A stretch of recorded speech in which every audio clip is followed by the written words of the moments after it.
Ukuthula kaNkulunkulu akube nawe sihlobisana nanku umyalezo. Incwadi ekaMatthew 15 verse 1 to 20. Sofunda amavesi amabili kuphela. Verse 1 and verse 2. AbaFarisi nezazimthetho beza kuJesu bevela eJerusalema bathi, kwenziwa yini ukuba abafundi bakho beqe isiko labadala na, ngokuba abayihlambi izandla uma bedla isinkwa? Isihloko salomyalezo sithi, ukugcina isiko akusona isono, nokungaligcina kukwenza ube ngcwele. Sesivala inyanga yamagugu, ngifisa ke sifeze kogwanisile mayelana nesiko kanye nensindiso okanye ukukholwa kuJesu Kristu. Uyini umehluko phakathi kwe-isiko no-usiko? Isiko luwulwenzo lwesizwe. Isiko luwulwenzo lwesizwe, usiko ulwenzo lwesibongo okanye umndeni. Isiko livezwa isigameko esinyakazise isizwe bese lokho kube ikhambi liphenduka liba isiko. Isiko aliqali liwumkhuba ngoba umkhuba umuntu wenza ngokuyikhethela, kodwa isiko livezwa isigameko bese lokho kube ikhambi laleso sigameko kuba isiko lesizwe. Uma owesifazane lotsholwe akalotsholwa kabili kwabo, kodwa lapho eke walotsholwa khona esephinde lotsholwa kwesibili noma kwesithathu, inkomo zibuyiselwa kuloyo ogcinele ukumlobola. Kungaba ukuthi umkhwenyana wakhe wadlula emhlabeni bengakacacelani, kodwa inkomo ziyabuyiselwa kumkhwenyana ogcine ukumlobola ukuze kuqedwe ubuhlobo obebukhona nesithunzi saloyo mkhwenyana singalokhu simengamele njalo njengomuntu akade bakhe ubuhlobo naye, ngoba umoya womuntu awufi, nezifungo abazenzile phakathi kwabo bobabili azifi, kuze kube ukhona okwenziwayo ukubunqanda nokubulala lobo buhlobo. Uma kade sechelwe ngenyongo, ulotsholwa lapho akade eganele khona, akhishwe lapho ayeganele khona uma eseyoqala isibongo esisha. Yisiko leso, ngoba uma zingagcinwanga lezi zinto, loyo wesifazane akabi nenhlalo eyinhlalo lapho eseganela khona. Uba neyinkinga, kungaba ukuthi akabatholi abantwana, kungaba ukuthi bahlala bexabana njalo naseganene naye, kodwa yibi impilo, uphunyukwa izinto eziningi uze kube kulandelwa indlela yolwenzo lwesizwe.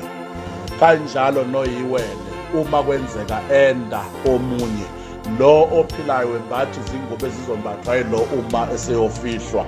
Kanjalo noma nasebhokisini kungena qala loyo suke esele ngasemva, noma sekuyiwa elibeni, olala qala elibeni yilo suke ephila, ngoba uma kungenziwanga lokho, loyo suke esele ngasemva akaphila isikhathi eside, akayiqedi inyanga kwenye inkathi esaphila noma inyanga ezimbili esaphila, naye ubese selama loyo akade yiwele naye. Kodwa usiko bese selenza ukuba uma lugcineke ngemfanelo akwazi ukusinda, aphile naye afeze akudalelwe ubaba uNkulunkulu. Ngakho isiko aluwona umkhuba, ngoba umkhuba umuntu wenza ngoba eyikhethele, kodwa isiko awulikhethi uphoqwa isimo. Isiko liyisixazululo senkinga esuka ikhona. Isiko linguphawu lwesizwe ngasinye, lingumxhumaniso wabantu. Isiko awulikhethi ngoba liyona inkolo, liyindlela yokuphila kwabantu, yinkolo ikhethayo ngezizathu ezizwana nawe.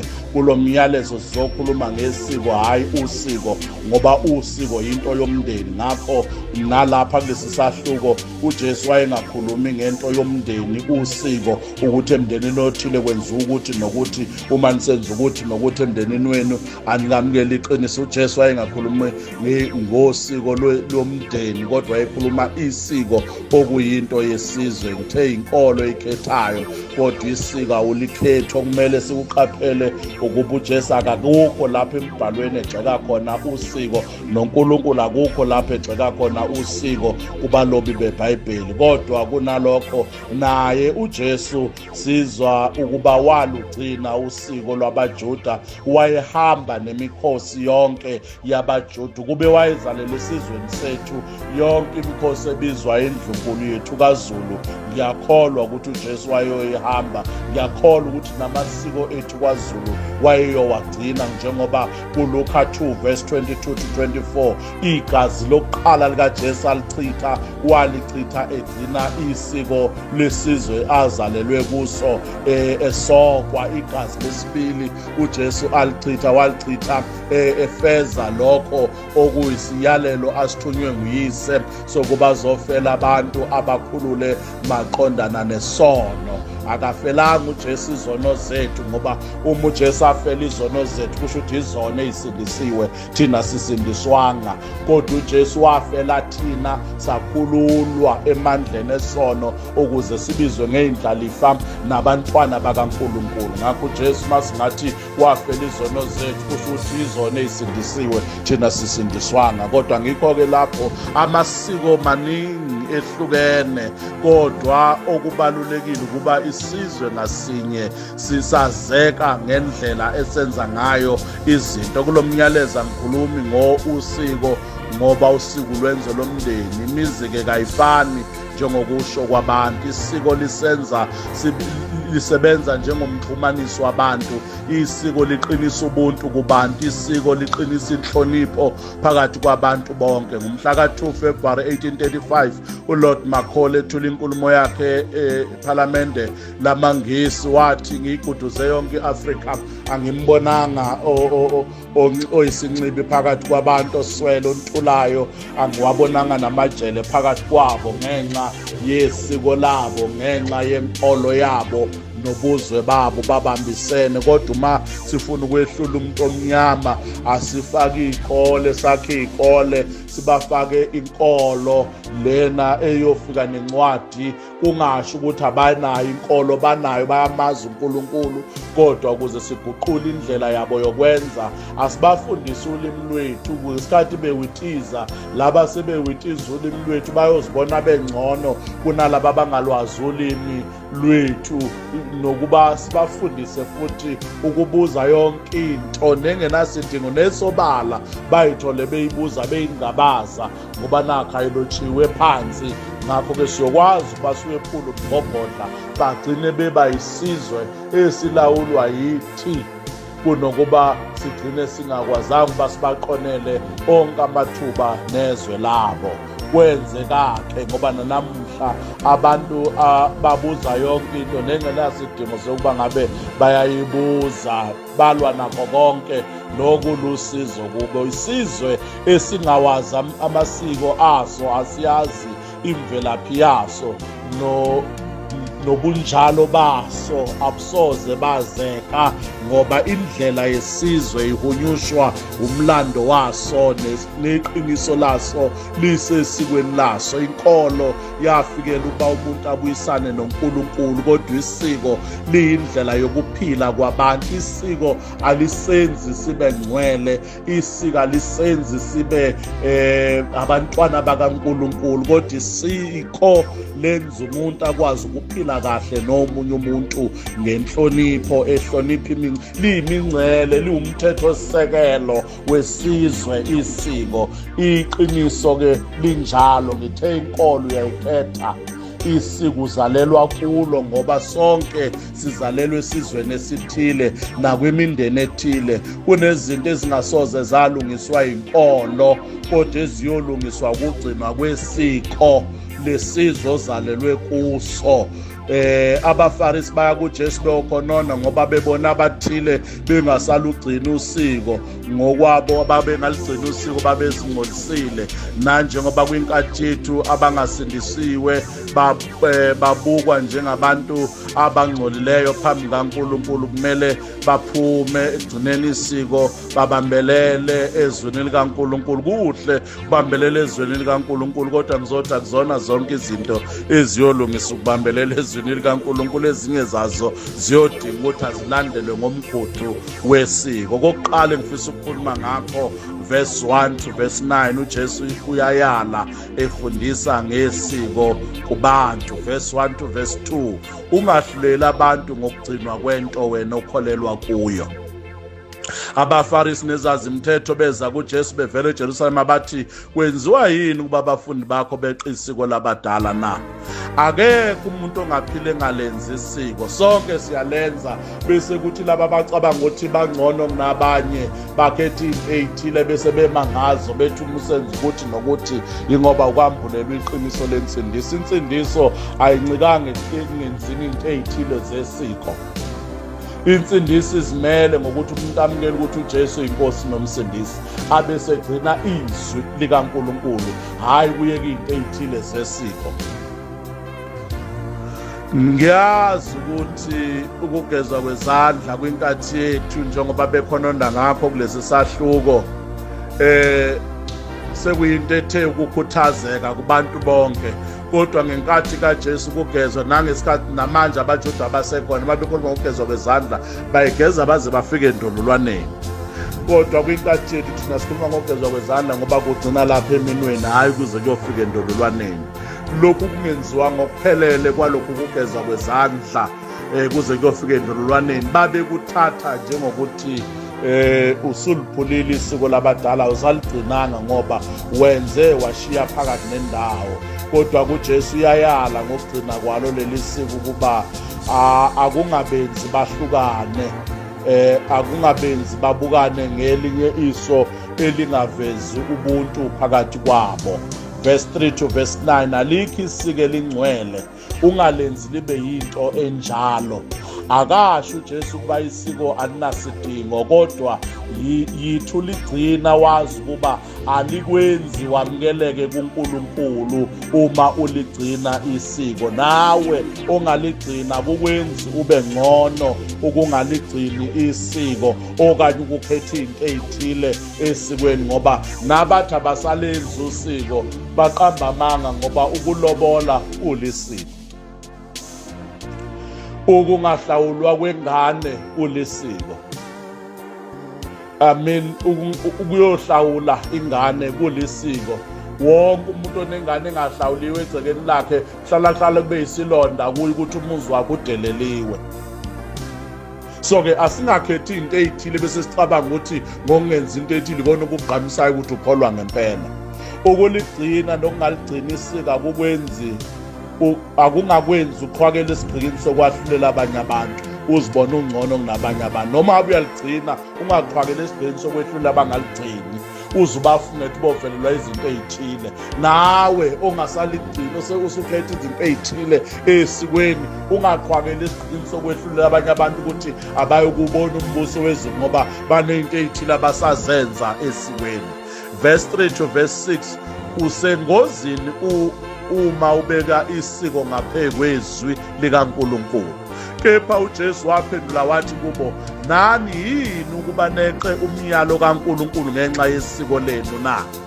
So-ke isiko alingakwenzi uze uNkulunkulu ungamboni ukuthi uyisidingo nqangi empilweni yakho. Uyadinga ukubuyisana noNkulunkulu ngoba ngaphandle kosindiso, ngaphandle kokwamukela ukuthi uJesu inkosi nomsindisi, wena uxabene noNkulunkulu, wena uyisinengiso kuNkulunkulu. Isiko yithu lenza kodwa ube umazi ukuthi uNkulunkulu uyisidingo nqangi.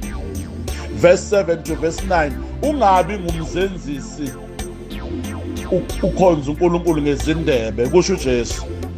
Ukhotha amazwi kaIsaiah 29 verse 13 ngoba uthi uJesu, lesi sizwe simdumisa ngezindebe zomlomo, kepha inhliziyo zaso ikude nami, kodwa bangikhonza ngeze befundisa imfundiso eziyimiyalo yabantu. Woqaphela ukuthi ngaso sonke isikhathi ungaxaphili impilo exabene noNkulunkulu ngokuthi ugqamisa ukugcina isiko noma ungaligcina isiko ngoba wenzela ukuthi wamukeleke kubantu abathile.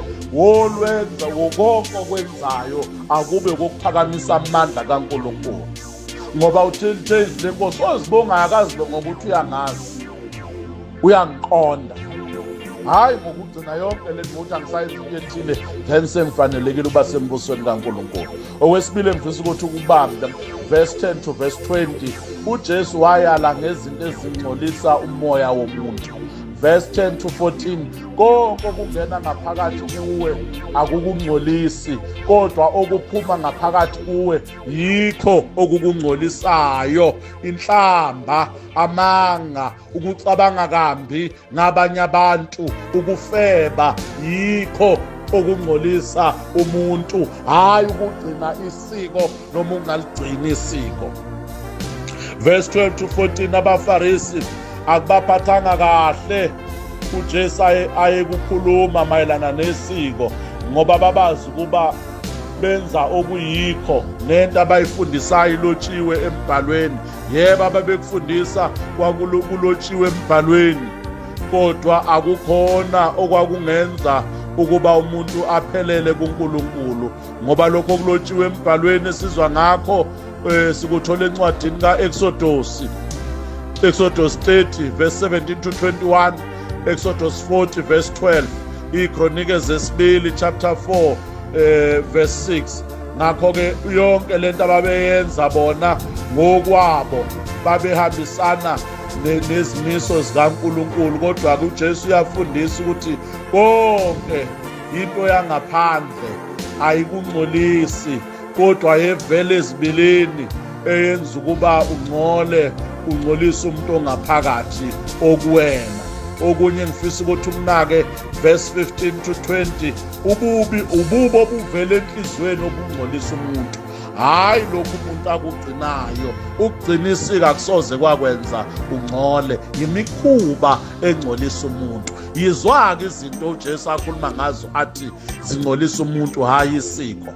Okokuqala verse 19 to 20, uJesu uthi lento engcolisa umuntu nokungashunyayelwa ngayo, kumiwe isibindi ngayo, kukhulunywa ngayo, imidlinzo emibi. Mingakho imidlinzo nayo emibi ngabanye abantu. Abanye uzobasola ukuthi akachaza usibanibani, awufuna nokumxhawula usibanibani. Ukubulala, ukuphinga, ubufebe, ukweba, ukufakaza amanga, ukuhlambalaza, yilezi zinto ezimngcolisayo umuntu, kusho uJesu. Kodwa ukudla ngezandla engahlanziwe akumngcolisi umuntu, kusho uJesu. Ukudla ubiziwe ngoba begcina into ethile beyisizwe noma bewumndeni, akusoze kwakungcolisa. Kodwa nasi izinto ezikhulunywa kuverse 19 and verse 20 ukuthi yize zimngcolisayo umuntu: ukuqamba amanga, imidlinzo emimbi, izibe yiqiniso, uzindlo okubi, uthi usibanibani, ukuthi nokuphinga esingakhulumi ngakho helekeqe, ngoba senzela ukuthi abantu bangahambi emabandleni ethu, nobufebe benzakala, nokweba okukhona. Abantu babe bazi bebe ngisho imali enikelwe enkonzweni, bebe ngisho imali yezalukwazi ngabe ziyayihola, ukweba. Angazi laba abantu ade beba ukudla ezitolo ukuthi bebekubusisa egameni likabani. Kweba ngona okumncothisayo umuntu, hayi ugcina isiko. Okugcina ngifisa ukukhuluma ngakho kulo myalezo, ngenze njani ukuze ngihlanzeke phambi kaNkulunkulu? Okokuqala okumele ukwenze ukuyinikela kuNkulunkulu, usindiswe, uzalwe kabusha. Ncwadi yabaseRoma 10 verse 9 and 10, noTito wesithathu verse 5, ngokuba uma uvuma ngomlomo wakho ukuthi uJesu inkosi, ukholwe enhlizweni yakho ukuthi uNkulunkulu wamvusa kwabafileyo, uyasindiswa. Ngokuba umuntu ukholwa ngenhliziyo kube ngukulunga, avume ngomlomo wakhe kube ngukusindiswa. Insindiso iphelele lapha, ayingeni ekungagcinini into ethile esikweni nasekungenzini into ethile esikweni. Vuma ngomlomo ukuze ubuyisane noNkulunkulu, yamkela iqiniso levangeli ukuthi uyamdinga uJesu ukuze usindiswe. Okwesibili, umelwe ukuyihlambulula njalo phambi kaNkulunkulu. John oqala chapter 1 verse 9, kepha uma siyivuma izono zethu, uthembekile ulungile ukuba sithethelele izono, asihlambulule kuko konke ukungalungi. Asibuyisane noNkulunkulu ke siyeke ukudebate ngokuthi uma ususindisiwe kumele uligcineni isiko, noma uma ususindisiwe kumele ungasaligcinini isiko. Isiko liyindlela yokuphila kwabantu, alimenza umuntu abe ngcwele, nokungaligcina kukwenza ube ngcwele. uJesu uzibalile kuvesi 19 izinto ezenza umuntu angcole phambi kaNkulunkulu. Ngakho isiko lihamba indlela yalo yokuphila singabantu, nenkolo ihamba indlela yalo yokuphila sikuNkulunkulu, singaxabene noNkulunkulu. Nkosi ayibusise okuzwile. Amen.